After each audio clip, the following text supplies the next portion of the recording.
ചൊക്രമുടിയിൽ വീണ്ടും അനധികൃത നിർമ്മാണത്തിന് ശ്രമം. വിവാദ ഭൂമിയിൽ അതിക്രമിച്ചു കയറി കാട് വെട്ടിത്തെളിച്ചു. നീലക്കുറിഞ്ഞികൾ ഉൾപ്പെടെ നശിപ്പിച്ചു. കയ്യേറ്റം നടത്തിയെന്നാരോപിക്കപ്പെടുന്ന സിബിയുടെ തൊഴിലാളികളാണ് സ്ഥലത്ത് കയറിയത്. വിവാദ ഭൂമി അനധികൃതമായി കൈവശപ്പെടുത്തിയവരും എത്തിയിരുന്നു.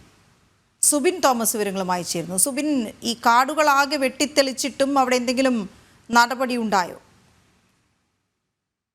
ഇതുവരെ നടപടികളൊന്നും ഉണ്ടായിട്ടില്ല എന്നുള്ളതാണ് നമുക്ക് മനസ്സിലാക്കാൻ സാധിക്കുന്നത്. റവന്യൂ ഉദ്യോഗസ്ഥർ ഇതുവരെ സ്ഥലത്ത് എത്തിയിട്ടില്ല എന്നുള്ളതാണ് ഏറ്റവും പ്രധാനപ്പെട്ട കാര്യം. ഇത്രത്തോളം സംരക്ഷിക്കപ്പെടേണ്ട ഒരു സ്ഥലത്ത് വീണ്ടും ഒരു കയ്യേറ്റം നടക്കുമ്പോൾ അത് നാട്ടുകാർ അറിയിച്ചിട്ട് പോലും ഈ റവന്യൂ ഉദ്യോഗസ്ഥരുടെ ഭാഗത്തു നിന്നുള്ള അലംഭാവം ഉണ്ടായി എന്നുള്ളതാണ് നമുക്ക് ആദ്യഘട്ടത്തിൽ മനസ്സിലാക്കാൻ സാധിക്കുന്നത്. നാട്ടുകാർ അറിയിച്ചതിനെ തുടർന്നാണ് നിലവിൽ ഇപ്പോൾ ഈ സ്ഥലത്ത് എത്തിയിട്ടുണ്ട്. അതിക്രമിച്ച് കയറിയവരെ അവിടെ നിന്ന് ഇറക്കി വിടുകയും ചെയ്തിട്ടുണ്ട്.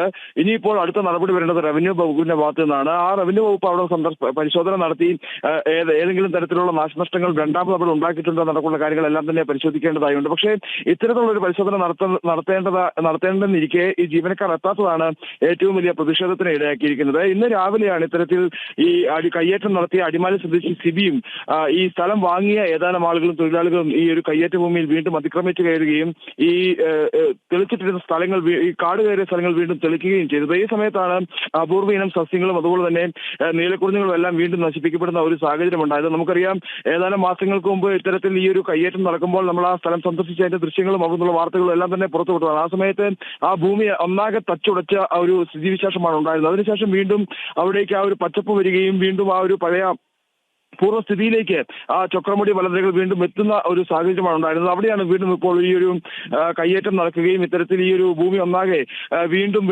കാട് വെട്ടിത്തെളിച്ച് വീണ്ടും കയ്യേറ്റം നടത്താനുള്ള ശ്രമം നടക്കുകയും ചെയ്തത്. എന്തായാലും ഇതിൽ വലിയ രീതിയിലുള്ള പ്രതിഷേധം ഉടലെടുക്കുന്നുണ്ട്. നാട്ടുകാരാണ് ഈ വിവരം ആദ്യം തന്നെ അറിയിച്ചത്. ഇത്തരത്തിൽ ഈ കൂടുതൽ തൊഴിലാളികൾ എത്തി ഇത്തരത്തിൽ ഈ കയ്യേറ്റ ഭൂമിയുടെ പല പ്രദേശങ്ങൾ വീണ്ടും വെട്ടിത്തെളിക്കുന്നത് നടക്കുമുള്ള കാര്യങ്ങൾ നാട്ടുകാരാണ് ആദ്യം അറിഞ്ഞത്. അതേ തുടർന്നാണ് ഇവർ പോലീസിനെയും മറ്റ് വിവിധ വകുപ്പുകളെയും വിവരം അറിയിച്ചത്. വനംവകുപ്പ് ഉൾപ്പെടെയുള്ളവർ വിവരം അറിയിച്ചിരുന്നു. അതിനുശേഷം ആദ്യം എത്തിയത് പോലീസാണ്. പോലീസ് എത്തിയ ശേഷം നിലവിൽ ഇപ്പോൾ ഈ ഒരു കയ്യേറ്റം നടത്തിയ ആളുകളെല്ലാം തന്നെ അവിടെ നിന്ന് ഒഴിപ്പിച്ചിട്ടുണ്ട്. ഇനി തുടർ നടപടികൾ എന്ത് എന്നുള്ളതാണ് ഇവരും നോക്കുന്നത്. അതിന് റവന്യൂ വകുപ്പിന്റെ കൃത്യമായ പരിശോധനയും ഏതെങ്കിലും തരത്തിലുള്ള മറ്റ് നാശനഷ്ടങ്ങൾ ഉണ്ടാക്കിയിട്ടുണ്ടോ അടക്കമുള്ള കാര്യങ്ങളെല്ലാം തന്നെ പരിശോധിക്കേണ്ടതായുണ്ട്. ഉടൻ ഉണ്ടാകുമെന്ന് തന്നെയാണ് പ്രതീക്ഷിക്കുന്നത്.